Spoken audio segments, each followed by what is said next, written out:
hoje a importância do profissional DevOps no mercado e por que ele é tão desejado.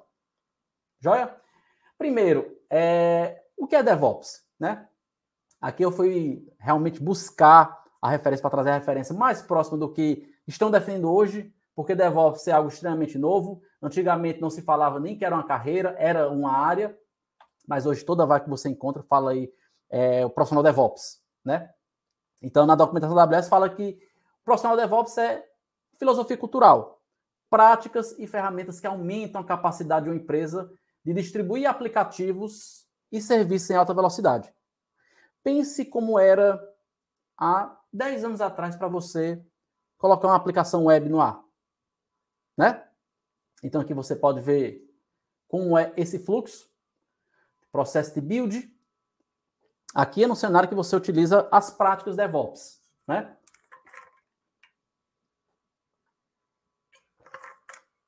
Temos aqui, digamos assim, a sua empresa e você precisa entregar uma aplicação para o seu cliente. Então, quando você utiliza as práticas, utiliza um pipeline chamado... O que é um pipeline? Pipeline nada mais é do que um fluxo que precisa ser percorrido para que aconteça a entrega daquela aplicação. Então, aqui é um exemplo. Processo de build, processo de teste, processo de liberação. E como retorno, você tem a aplicação aqui publicada, você vai ter monitoramento, planejamento para próximas features e por aí vai, tá? É um processo cíclico que se repete, tá? Como funciona o DevOps? Equipe de desenvolvimento e operações não ficam mais separadas. Como era para você colocar uma aplicação há 10 anos atrás? O desenvolvedor construía a aplicação, codificava ela e pegava para um time de operação. Quando ele mesmo não fazia, colocava a aplicação no ar. E como eram as práticas para se colocar essa aplicação no ar? Para quem já está na área há algum tempo, sabe que não era uma coisa trivial. Muitas vezes envolvia processos manuais, tá? Então, com as boas práticas, com o advento do DevOps, a gente viu que essas equipes agora não ficam mais separadas, tá? E, às vezes, essas duas equipes são combinadas em uma só. Aqui eu coloquei o destaque para às vezes. É porque não existe nem o certo nem o errado. Existe empresa que o profissional DevOps está separado, existe empresa que trabalha junto com o time de desenvolvimento. Então, existem várias realidades, tá? Não existe o certo ou errado, existe o que o mercado precisa em cima da dor que ele tem, tá?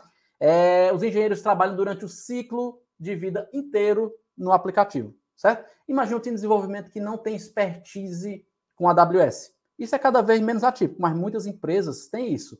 Deixam desenvolvedores focados em desenvolver software e precisam liberar aquele software. Então, o time de DevOps, os engenheiros de DevOps, que vão ser o responsável por montar todo o workflow para que essa aplicação possa entrar em produção. Certo? Seja passando por um pipeline para um fluxo de desenvolvimento, para que possa o próprio time de desenvolvimento ter um feedback que aquela aplicação rodando na nuvem vai funcionar, seja passando para um workflow de homologação, para quê? Para que algum stakeholder, alguma equipe de teste valide se as funcionalidades atendem os requisitos do negócio, seja para ir para a produção, num processo automatizado, que não precise de intervenção humana. Cara, o mal das aplicações é a intervenção humana. O que dá errado nos processos é quando tem intervenção humana, né?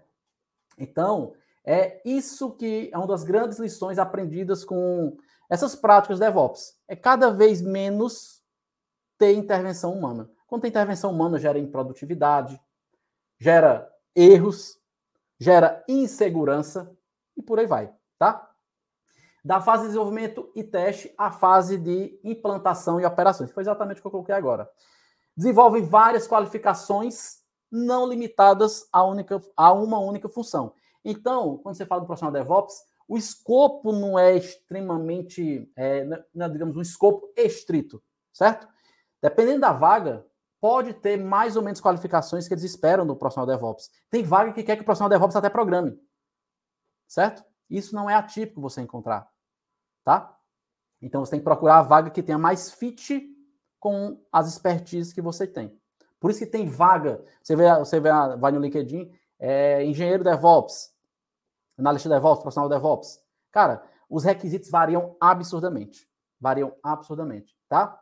Equipes usam práticas para automatizar processos que historicamente sempre foram manuais e lentos, né? Isso aqui é o mais batido.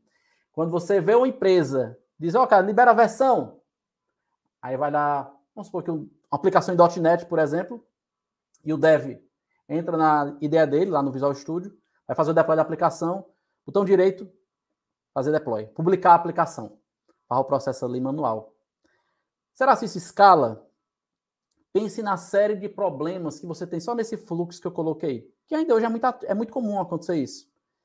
Aquela máquina para fazer um deploy. Deploy é publicar a aplicação, tá, pessoal? Para publicar aquela aplicação, vamos supor que a gente está falando da nuvem da AWS. O que é que aquela máquina precisa de permissão? Vamos pensar só do ponto de vista de permissão, certo? É um dos problemas. Do ponto de vista de permissão, o que é que aquela máquina precisa para fazer o deploy daquela aplicação? Olha a série de permissões que aquela máquina de um desenvolvedor precisa ter. Nenhuma dessas permissões não seriam necessárias se existisse um fluxo claro para que essa aplicação fosse até produção, certo? Bastaria aquele desenvolvedor fazer o commit do seu código, que é o commit do seu código, é dizer, ó, minha tarefa está concluída e publicar só as fontes no controle de versão.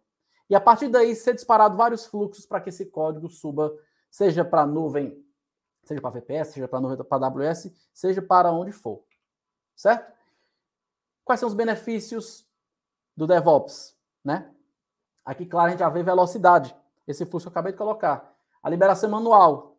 Poxa, tudo que eu não tenho é velocidade, porque o deploy vai acontecer na minha máquina.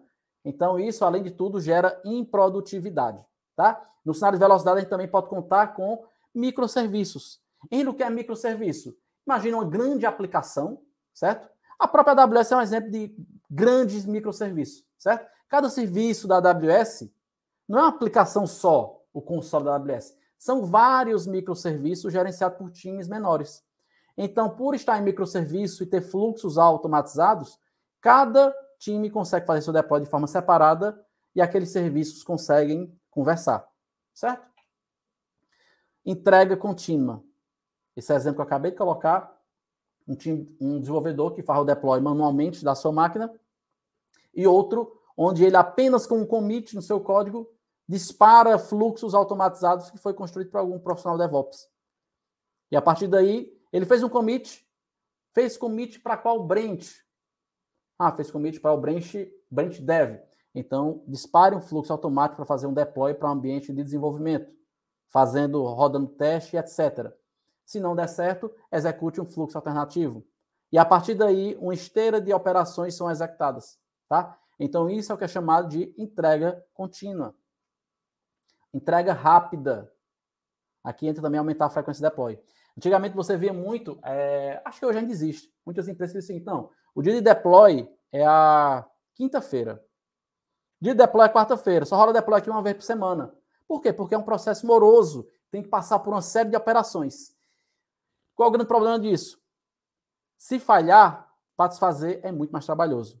Tem uma prática que diz o seguinte, na hora de falhar, falhe rápido, certo? Então, quando você aumenta a frequência do deploy, você consegue detectar rapidamente a porção de código que foi modificada para que você possa subir a correção disso, tá? E aqui entra também o fluxo chamado CI/CD. Henrique, o que é CI/CD? CI de Continuous Integration e CD de Continuous Delivery. O que é Continuous Integration? Continuous Integration nada mais é do que um fluxo que acontece automatizado toda vida que um desenvolvedor está fazendo, vamos supor que o desenvolvedor está codificando determinada funcionalidade, certo? E ele terminou aquela funcionalidade. Então, se uma empresa tem um pipeline definido, com CI/CD implementado, assim que ela terminar a funcionalidade, deveria disparar um fluxo chamado CI, que é Continuous Integration. E para que roda esse fluxo? Para que garanta que todo o código que aquele desenvolvedor fez consegue se juntar ao código principal. Que ele não fez merda. Ele não fez merda, no popular que ele não fez merda. Que ele resolveu o problema e ele não criou novos problemas. Certo? Não criou mais um bug. Diz isso, né? Diz, poxa, por que a galera fez deploy? Tá tudo funcionando, agora tem um bug. Isso tem a ver com fluxo de CI/CD frágeis. Quando você tem fluxo de CI/CD maduros, isso não acontece. Certo? E também isso aqui entra outro ponto, é a parte da segurança que eu acabei de citar. Confiabilidade, pipeline, monitoramento, logs, tudo isso são coisas que envolvem esse universo do CI/CD. Pipeline é exatamente esse fluxo bem definido que acontece. Tá? Monitoramento é a capacidade de você ter feedback de como está funcionando sua aplicação. Tá? Logs é você saber, após perceber no monitoramento que algo não está funcionando legal, você conseguir ver lá, ter rastreabilidade para saber onde está acontecendo um determinado problema.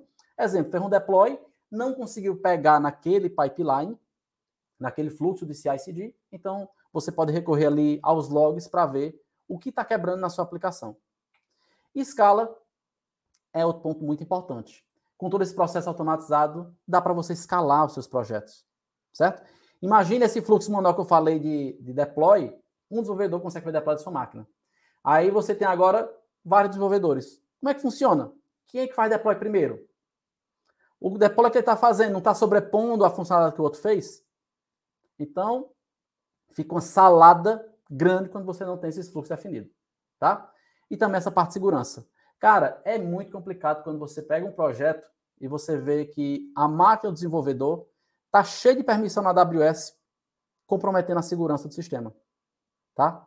Uma máquina de desenvolvedor que tem acesso à nuvem para poder conversar com serviços como o SS, por exemplo, para fazer deploy, com serviços como o RDS para fazer rodar migrate direto da máquina dele. Então, tudo isso são riscos de segurança que você pode mitigar quando você tem um pipeline definido, certo? Vou mostrar aqui um pouco através de desenho. Eu vou trazer aqui 3 cenários para ilustrar para vocês. Eu falei muito, mas eu acho mais legal quando eu desenho. Quando eu vou desenhando, eu acho que vocês têm uma visibilidade maior de tudo isso que eu estou explicando.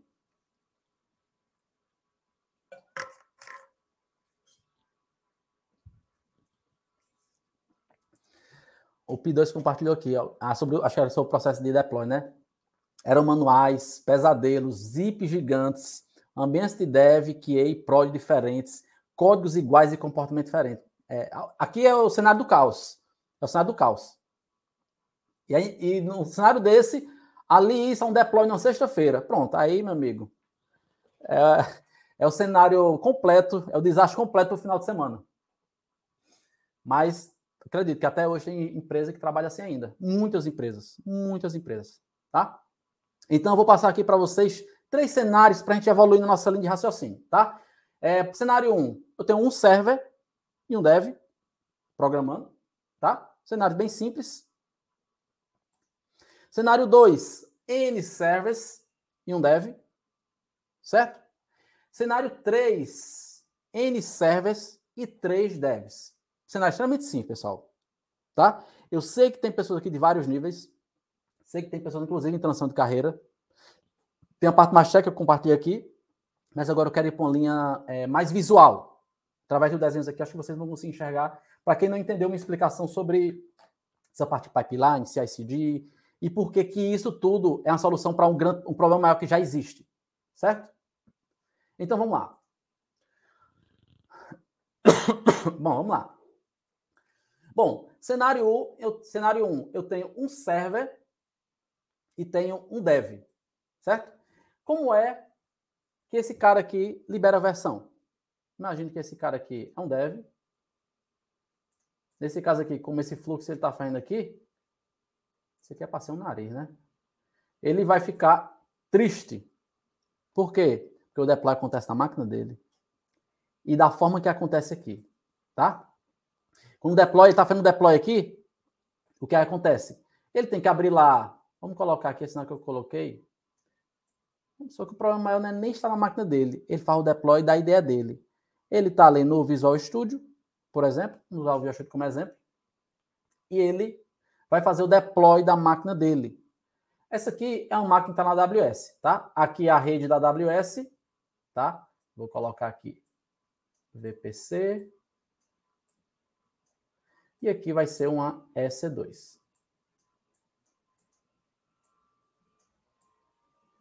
Beleza.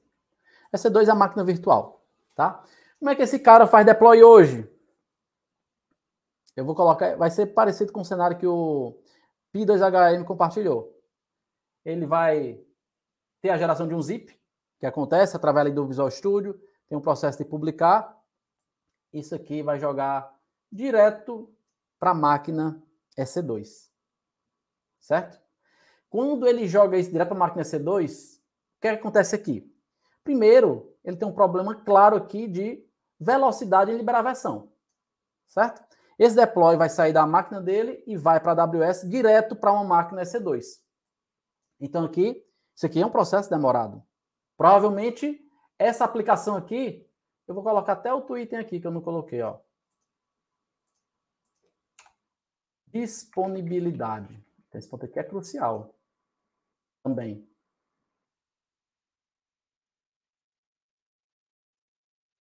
Pronto, disponibilidade. Para acontecer esse deploy, o que é que vai acontecer aqui? Primeiro problema de velocidade. É lento esse processo de deploy aqui. É manual. Segundo problema, segurança. Para essa máquina que conseguir fazer deploy, ela precisa ter comunicação direta com a AWS. Tá? Então, quantas permissões não estão atachadas a essa máquina aqui para que ela consiga fazer um deploy? Se essa máquina cair nas mãos erradas, olha o risco que eu tenho aqui de segurança na minha aplicação. Outro ponto, vamos supor que essa aplicação aqui tem um banco. Vou colocar aqui também o banco, para deixar o cenário ainda mais completo. O RDS com o banco. Tá?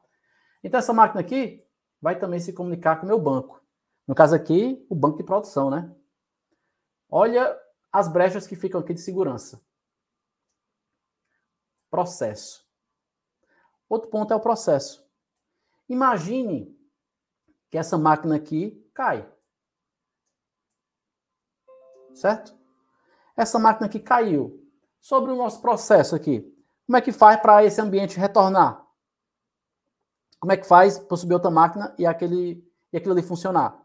Qual o processo que existe aqui? E outra, eu testar essa minha aplicação antes.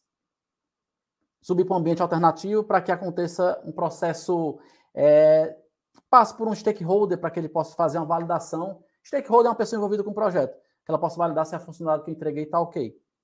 Então aqui você vê, existe uma série de problemas.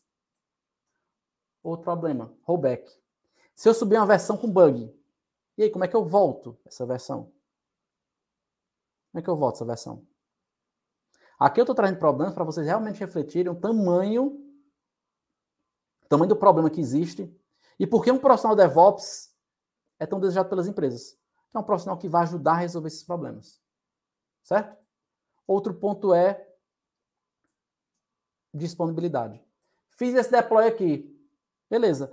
No momento que meu código está subindo, o meu container de aplicação tem que sair do ar para trocar a versão. Então, foi acontecendo nesse momento. Meu usuário que acessar a minha aplicação aqui,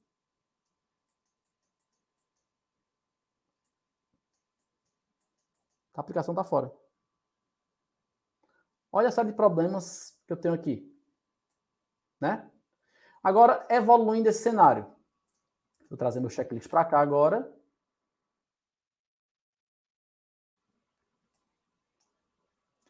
Agora, se meu cenário tivesse N servers e um dev. Se ele mantivesse aquele workflow, será que funcionaria? Aqui até funcionou, né? Aqui até funcionou, só que eu tive vários problemas. E nesse caso aqui, meu cliente diz, olha, agora eu quero acabar com esse problema de disponibilidade da minha aplicação. Eu não quero fazer um deploy, minha aplicação cair. Não faz sentido para mim, minha aplicação ficar fora. Então agora, se você tem que fazer um deploy, aqui você faz direto para EC2. Mas nesse caso aqui, você vai fazer o deploy para duas máquinas. Que gambiarra. Que gambiarra, né? Fazer o deploy para duas máquinas. Então não rola. Não rola. Você não vai fazer deploy para duas máquinas. Isso aqui não escala. Então aqui que já começa a entrar o poder da AWS em questão. Você aqui, cada DevOps preparado, ele poderia colocar essas máquinas aqui num cluster. Esse cluster seria, vou dar até nome aos bois, seria o SCS, tá? que é um serviço da AWS responsável por fazer o gerenciamento de containers. Então, o profissional DevOps, além de usar um cluster para fazer esse gerenciamento, ele vai trabalhar para containerizar essa aplicação. O Dev sabe os requisitos para fazer essa aplicação rodar. E o DevOps pode dizer o seguinte, cara, eu sei agora os requisitos para essa aplicação rodar, então eu vou containerizar essa aplicação. Isso a gente vai mostrar na prática no primeiro dia de evento. Como é que eu containerizo uma aplicação em Node com React, que é a aplicação que a gente vai utilizar no evento, que é a BIA, certo? Então ele vai mostrar, ele vai containerizar essa aplicação e já vai dar uma melhorada nesse deploy. Diz, ó, Dev, tu faz o deploy para cá. O para cá vai ser 2 etapas. Vou colocar assim, ó. Uma etapa de build, que ele vai subir uma imagem para um carinha chamado SR.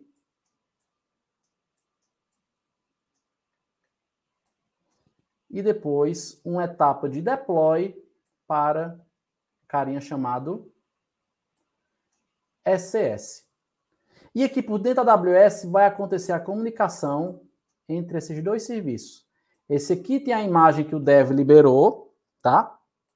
E esse daqui vai ser o responsável por gerenciar esses containers, tirar esse container do ar para fazer o deploy, manter esse container disponível enquanto o anterior está fazendo o deploy, e quando esse ambiente aqui, essa máquina estiver ok, esse container estiver ok, ele tira essa do ar, faz o deploy e depois coloca ela no ar novamente. Então, com isso, resolvi aqui, ó, problema de disponibilidade. Aqui já tem um processo bem melhorado. Aqui resolvi também, mitiguei, não resolvi 100%, mas mitiguei problema de segurança. Mas minha velocidade ainda não está tão boa. Então, vou marcar aqui essa aqui dessa forma. Segurança. Vou colocar a velocidade aqui, 2 tracinhos. Segurança. Melhorou. Não está 100% ainda. Processo. Parcialmente. Rollback. Aqui eu já consigo fazer. Certo? Eu posso subir diferentes imagens para cá. E aqui eu ter diferentes arquivos de configuração, vamos chamar assim. Amanhã, até fazer já um convite para a live de amanhã. Esse carinha aqui, o SS, vai ser um dos pilares do nosso evento, certo? Por ser um dos pilares do evento, amanhã eu vou fazer uma live só para decifrar ele para vocês. Quem não quer decifrar ele? Eu vou explicar as particularidades dele. É muita nomenclatura, é muito termo, é muita coisa específica dele. Então a live de amanhã vai ser só para decifrar o SS. Vou explicar por que você deve utilizar o SS. E amanhã, um dos carinhas que eu vou falar vai ser esse carinha que vai nos ajudar a poder fazer rollback da versão. Certo? Olha que legal. Eu estou com minha aplicação aqui. Poxa, ele subiu um código. O código estava errado. Eu quero fazer rollback. Utilizando um serviço como o SS, em conjunto com o SR, você agora pode fazer rollback da sua aplicação. Olha que incrível. Certo? Então aqui já deu uma boa melhorada no meu processo. Só que a parte de processo está razoável. A parte de segurança está razoável. A parte de velocidade não está boa, não. Então, vamos para o cenário 3. Cenário 3. N servers e 3 devs. Cara, esse daqui é onde entra a salada. Se você tem 3 devs aqui, imagina que aqui a gente já teve aquela melhoria, né? Vamos colocar aqui, ó. Temos o SS. Vou colocar aqui, ó. SS. Temos aqui o SR.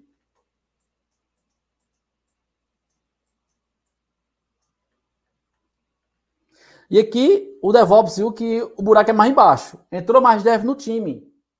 Como é que vai funcionar esse processo de dev fazendo deploy direto para cá?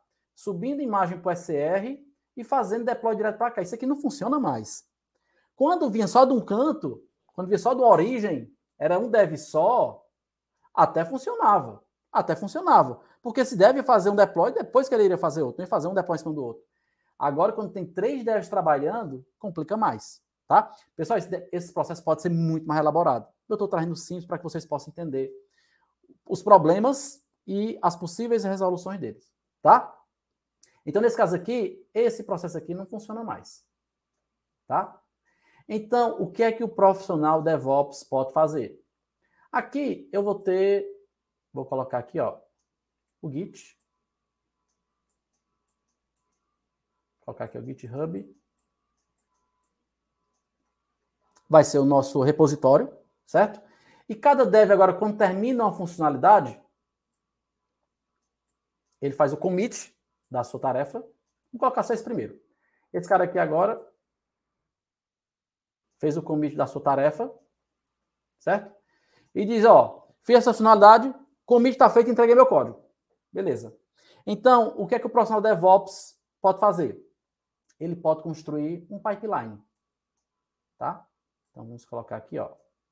Ele pode construir um pipeline. Nesse pipeline, eu vou colocar que ele vai ter aqui 3 etapas. A primeira etapa eu vou chamar aqui de source, a segunda etapa eu vou chamar de build, e a terceira etapa eu vou chamar de deploy, certo? Então, o source é de onde vem o código para que aconteça o deploy. Aqui. O código vem do GitHub.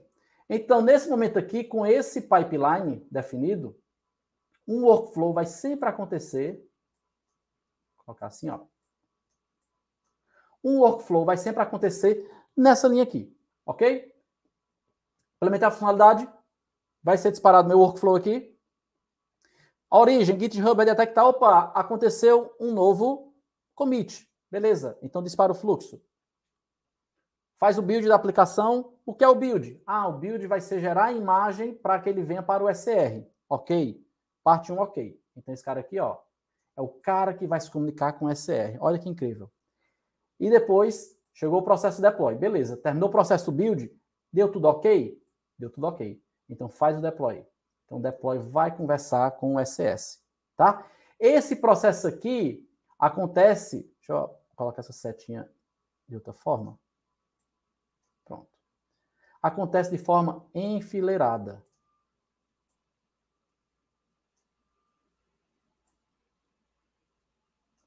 Então chegou o primeiro commit aqui, o desenvolvedor chegou o primeiro push, submeteu o código para o GitHub, vai acontecer esse pipeline aqui. Vai fazer a imagem, fazer o build, subir a imagem para o PCR e fazer o deploy para o SS. Então aqui, ok. Chegou o próximo dev, submeteu o código.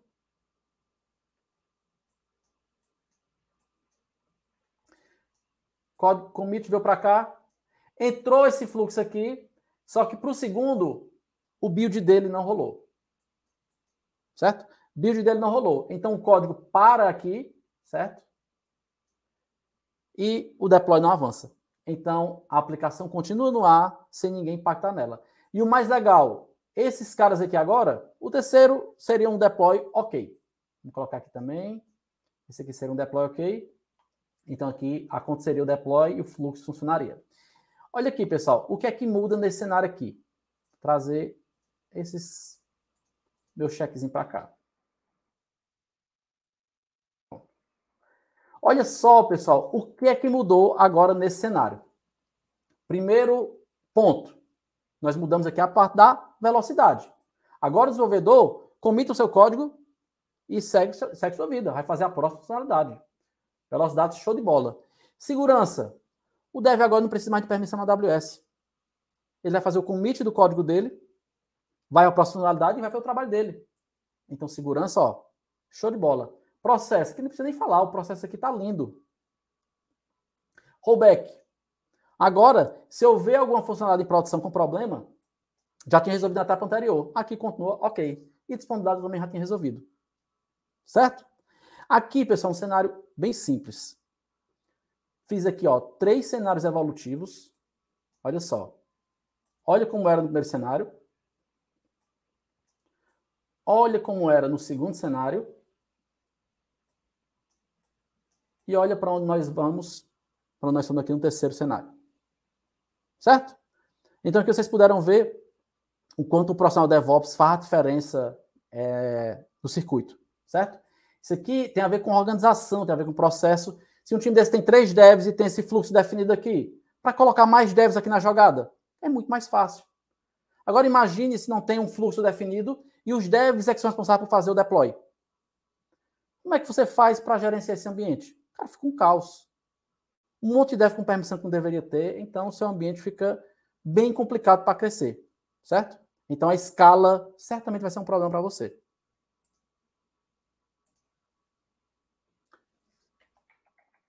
Galera, dúvidas até aqui? Marlon colocou, essas lives ficam gravadas, disponíveis no seu canal? Sim, Marlon. Elas vão ficar gravadas. A da semana passada eu deixei 2 ainda, tá? A dessa semana eu vou deixar disponível essa semana também. Legal? Importante é você assistir ao vivo para não deixar acumular, tá? São conteúdos que são importantes para o evento, certo? Para trazer ainda mais consciência para vocês entenderem o tamanho dessas oportunidades que existem e por que o mercado quer tanto, né? Aqui eu trouxe vários cenários que comprovam isso. O Wilcis perguntou, preparar a máquina, a live de esquenta. Cara, lá na comunidade do evento, deixa eu ver aqui, eu acho que é o segundo, deixa eu ver aqui a comunidade. Ó, lá na comunidade do evento, você vai ter o primeiro post, seja bem-vindo à comunidade oficial do Bootcamp Nacional AWS com Docker. Deixa eu ver até se dá para compartilhar aqui, ó. Tá? O segundo post, ó, tá aqui, ó. Preparando sua máquina, deixa eu botar a tela cheia, ó. Preparando sua máquina para o evento, tá? Tá aí, ó, ambiente Windows, ambiente Linux e cenários alternativos. Joia? Então tá tudo lá. É chegar, assistir a aula e ir para cima.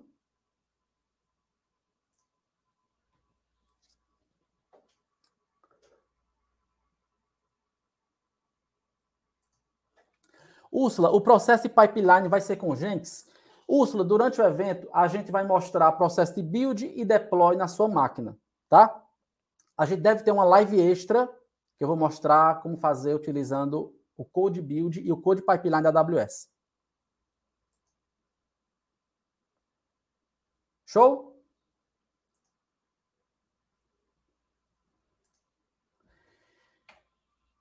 Galera, agora eu queria mostrar para vocês aqui sobre oportunidade, tá? Aqui eu peguei uma vaga, como exemplo no LinkedIn, uma vaga aleatória, e aqui era uma vaga, por exemplo, internacional. AWS DevOps Engineer. Eu quero trazer aqui o que é que essa vaga pede para você ver como pode mudar de uma vaga para outra, certo? Ó, uma vaga para DevOps. O que é que ela pede? Experiência hands-on como AWS Developer. Forte entendimento dos serviços core da AWS, use e básico conhecimento de arquitetura das melhores práticas. E por aí vai. Tem uma série de requisitos aqui. Mas o ponto que eu quero colocar é o seguinte. O profissional DevOps sem conhecimento de nuvem é uma coisa muito complicada. Tá? Sem conhecimento de AWS, principalmente, que é a principal nuvem do mercado, é mais complicado ainda. Olha outros pontos que a vaga pede aqui. Processo em desenvolvimento, deploy, debug, aplicações baseadas em nuvem, API, AWS CLI, SDK para aplicação de escrita, segurança. Deixa eu ver aqui o que mais. Fala também de conhecimento em Python e Node. Olha o serviço da AWS que ele pede também como experiência. API Gateway, Lambda, S3, Dynamo, SNS, SQS, Redshift, CloudWatch. Isso para um profissional DevOps. Fala de todos esses requisitos aqui. Você vê muita coisa assim, mas assim, não tem nada de outro mundo aqui, tá? Experiência em framework de deployment, como o Serverless Framework. Tem o SAN também, que é da própria AWS. Habilidades com CI/CD. E até experiência com banco para fazer consulta. Olha só a série de coisas, certo? Mas o ponto-chave você vê que o core dos serviços que ele fala é a AWS. É a AWS. Por isso que no nosso evento é a AWS com Docker, certo? Aqui no nosso evento a gente vai cobrir algum desses serviços, certo? Alguns desses serviços vão ser cobertos no nosso evento, certo? Outros pontos que você encontra em vaga. Também dei uma passada por outras vagas e coloquei alguns pontos que eu encontrei. Ó, tem vaga que fala CloudFront, RDS, SES a gente vai cobrir no evento. WAF, que é para proteger a aplicação contra-ataque. Docker, também vai cobrir no evento. Kubernetes, EKS, SAN. O SAN é um framework para você construir aplicações em Lambda e poder fazer o deploy, já provisionar a infra, tudo 100% na AWS, tá? S3, SQS, que é um serviço incrível para trabalhar com mensageria na AWS. SNS, que é a notificação. Inclusive, lá no meu canal tem aula sobre SNS. Tem aula sobre SNS. Dê uma procurada lá, vocês encontram. API Gateway, VPC, Security Group. Isso aqui foram pontos da AWS que eu encontrei nas vagas. Certo? Route 53, AWS CLI, AWS, deixa eu ver aqui, IAM, ALB, pronto.